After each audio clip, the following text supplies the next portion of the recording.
మస్తు అయిపోయింది బంద్.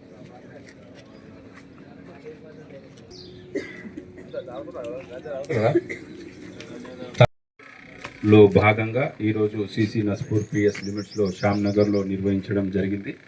దీంట్లో పేపర్లు లేని సైకిల్ మోటార్స్ దాదాపు 67 వరకు, ఆటోలు కూడా ఉన్నాయి. దీంట్లో ఒక 8, 2 కార్లు.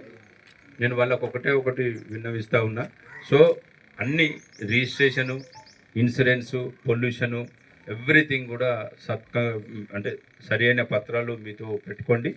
ఏదన్నా ఉంటే ఇవి ఇప్పుడైతే ఏవైతే పట్టుకున్నామో వాటన్నిటికీ ఆ పత్రాలు మీరు ఇయ్యాల రేపట్ల సరి చేసుకోవాలని మేము వాళ్ళందరినీ కోరుతా ఉన్నాము. ఇంకా ఏదైనా అన్టువర్డ్ ఇన్సిడెంట్స్ జరిగినట్టయితే ఇమీడియట్గా పోలీస్కి ఇన్ఫర్మేషన్ ఇచ్చి పోలీస్ సహకారం తీసుకొని మీ సమస్య పరిష్కరించుకోవాలనేది మా ఉద్దేశం. Thank you very much.